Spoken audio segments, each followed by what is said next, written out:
Bonjour apprentis hackers, j'espère que vous allez bien.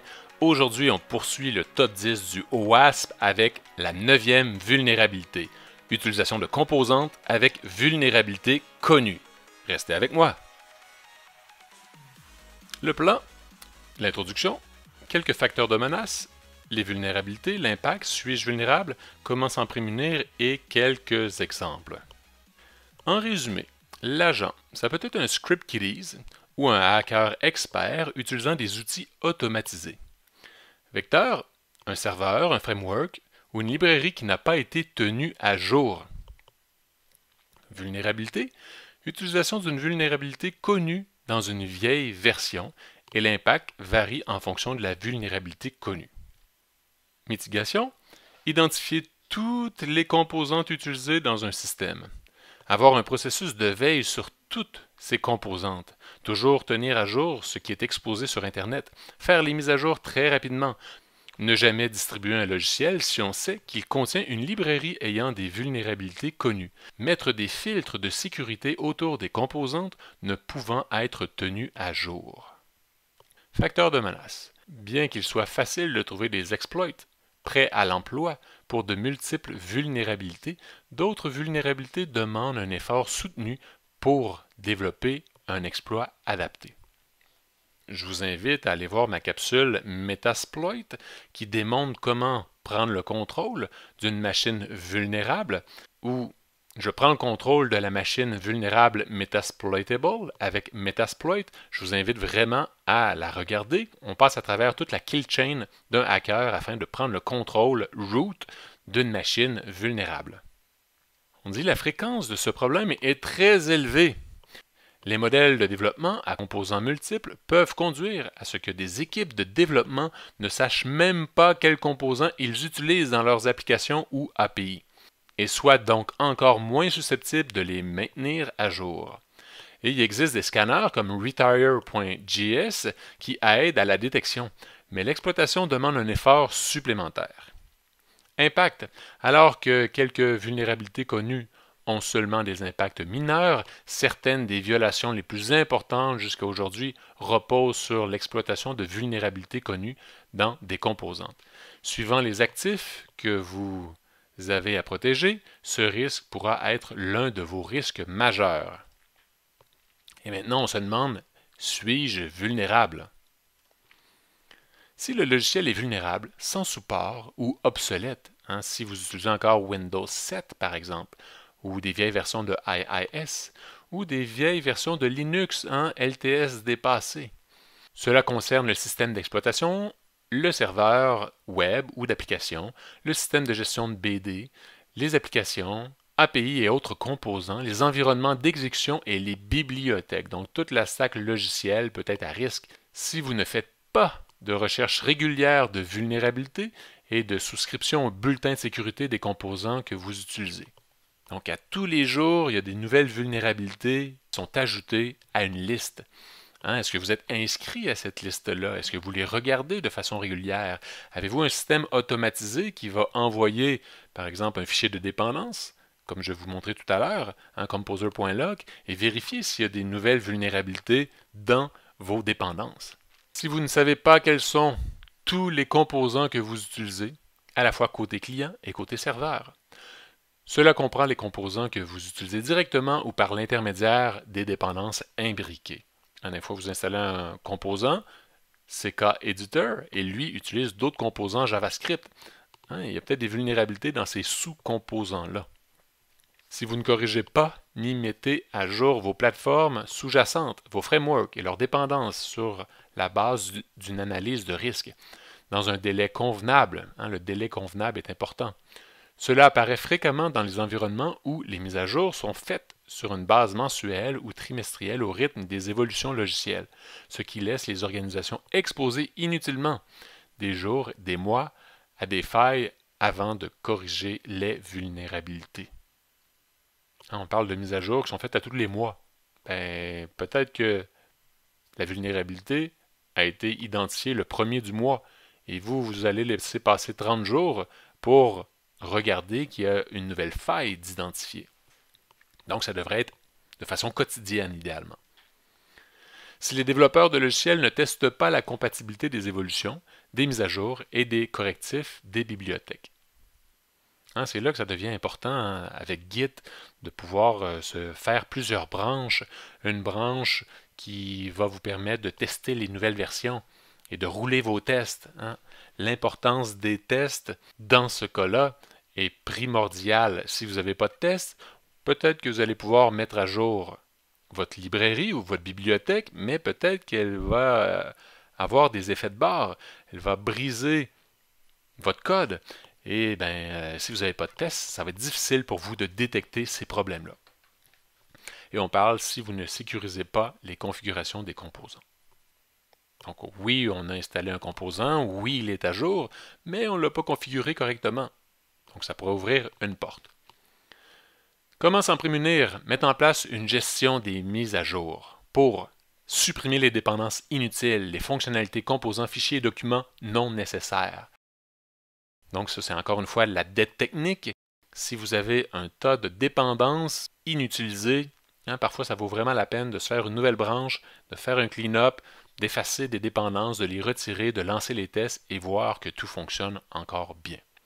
Faire un inventaire en continu des versions, des composants, à la fois côté client et serveur, des frameworks, des bibliothèques, et de leurs dépendances avec des outils tels que Dependency Check, Retire.js et Symfony en PHP offre aussi un outil que je vais vous présenter tout à l'heure. Surveiller en permanence les sources comme CVE, Common Vulnerability Enumeration et NVD pour suivre les vulnérabilités des composants. Utiliser des outils d'analyse automatisée de composants logiciels. On ne veut pas qu'une personne manuellement aille voir chaque version de dépendance, regarde sur CVE. Non, on veut que ce soit automatisé. À chaque jour, on peut lancer ça de façon simple, sans avoir même y pensé, et recevoir un courriel si des vulnérabilités sont trouvées dans vos composants. Souscrire aux alertes par courriel concernant les vulnérabilités sur les composants que vous utilisez. Ne récupérez pas de composants qu'auprès de sources officielles via des liens sécurisés, HTTPS. Préférez des paquets signés pour minimiser les risques d'insertion de composants modifiés malicieux. Lorsque, par exemple, quelqu'un dépose une librairie sur Internet, il pourrait générer sa clé de hachage. Et vous pourriez générer de votre côté, une fois téléchargée, cette même clé-là et la comparer. Surveillez les bibliothèques et les composants qui ne sont plus maintenus ou pour lesquels il n'y a plus de correctifs de sécurité. Windows 7, il y en a plein d'autres. On voit sur GitHub plein de librairies et on nous dit cette librairie-là n'est plus maintenue. On cherche du monde pour maintenir la librairie. On vous propose telle autre librairie, donc il faut être au courant de cela. Si les mises à jour ne sont pas possibles, pensez à déployer des mises à jour virtuelles pour surveiller, détecter et se protéger d'éventuelles découvertes de failles. Je ne connaissais pas ce qu'était une virtual patch et j'ai trouvé la définition en anglais. A security policy enforcement layer which prevents the exploitation of a known vulnerability. Donc on sait qu'il y a une vulnérabilité dans notre environnement, mais ce qu'on va faire, c'est peut-être configurer un pare-feu, configurer des vérifications afin de s'assurer que personne puisse exploiter cette vulnérabilité-là. On sait qu'on a une vulnérabilité, mais il n'y a pas de patch encore. Donc, ça peut être une façon de prévenir une attaque grâce au virtual patch. Et on n'oublie pas, encore une fois, faire vos mises à jour ou faire vos updates. Par exemple, sur l'hébergeur Heroku, pour ceux qui le connaissent, on peut faire un git push Heroku et ça déploie notre application. Et il y a la commande Heroku PS. Lorsqu'on la lance, par exemple, on pourrait avoir un avertissement. Il y a une mise à jour de disponible, donc passer de la version 7.25 à 7.27.1, puisqu'il y a des problèmes de sécurité dans les anciennes versions. Maintenant, au niveau de Symfony, encore une fois, c'est un PHP Security Vulnerabilities Monitor, et on peut l'appeler en ligne de commande. Donc, on appelle Security Checker, et lui va vérifier les problèmes de sécurité de notre application dans les dépendances.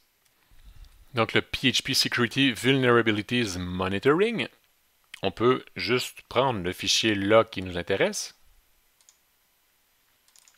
Je le sélectionne et, oui, mon projet a des vulnérabilités. J'ai utilisé un composer.log qui date de quelques mois maintenant et on peut voir la liste de toutes les vulnérabilités.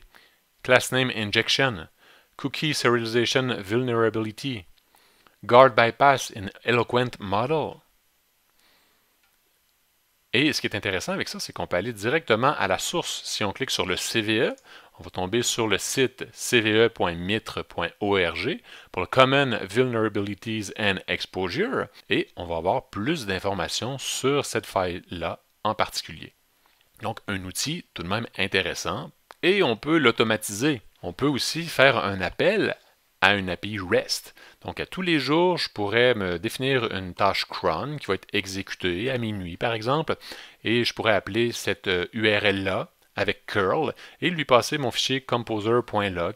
Même chose pour Angular, on a la fameuse commande ngupdate, et avec ça, on peut voir les différentes mises à jour disponibles pour le quadriciel, et ça inclut des mises à jour de sécurité. Retire.js, ça fait le tour de vos dépendances JavaScript, et ça va justement vous identifier si des vulnérabilités sont identifiées. J'ai découvert aussi que retire.js peut être utilisé avec OWASP Zap, le proxy d'attaque. Vous avez juste à aller dans les modules, vous recherchez Retire, vous sélectionnez la petite boîte à cocher et vous faites installer les éléments sélectionnés et vous allez vous retrouver avec cette librairie-là incluse dans Zap. Et donc, quand vous allez faire un scan d'un site web, d'une application web, vous allez bénéficier justement d'informations supplémentaires quant aux librairies qui sont peut-être désuètes ou contiennent des risques et des vulnérabilités.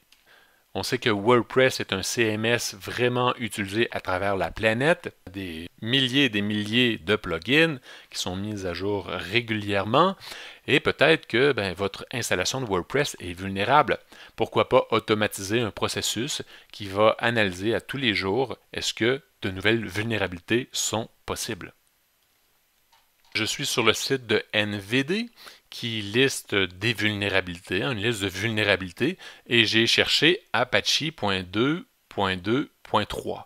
Et ça m'a sorti une liste de failles associées à cette version-là. On peut voir ici que certaines failles sont d'un risque élevé, médium et même parfois critique. Ça peut être intéressant, justement, de faire une recherche d'un logiciel que vous connaissez, que vous utilisez à l'intérieur de ce moteur de recherche-là, nvd.nist, nist.gov, et avec le moteur de recherche, vous pouvez faire des Search and Statistics et entrer la version d'un logiciel qui pourrait être problématique.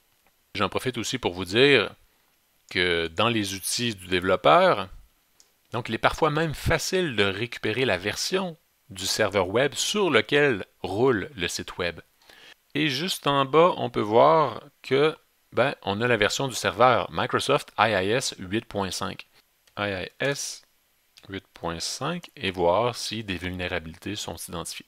Donc, il y en a deux ici. Il faudrait que j'investigue pour voir si ça me touche, si je dois prendre action.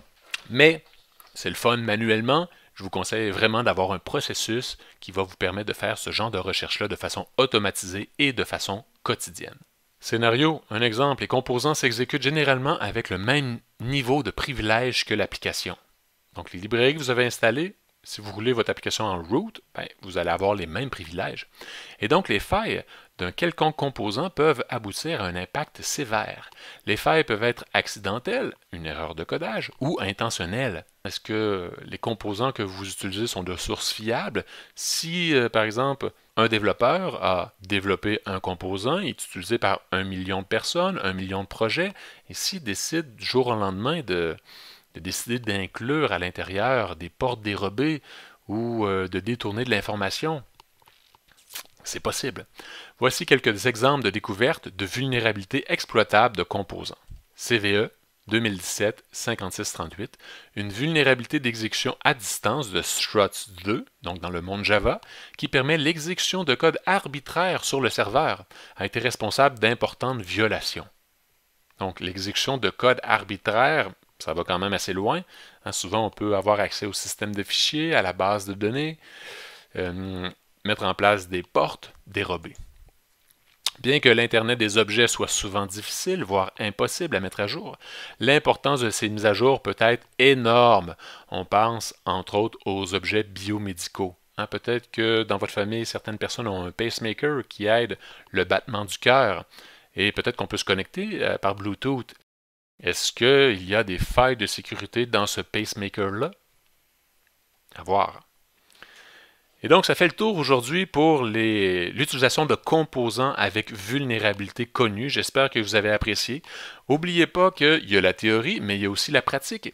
Donc, j'ai plusieurs autres capsules, entre autres une attaque XSS, le Brute Force Login Attack, le FTP Sniffing, le HTTP Sniffing. Et donc, merci. Si vous avez des commentaires ou des questions, n'hésitez pas et je vous dis à la prochaine.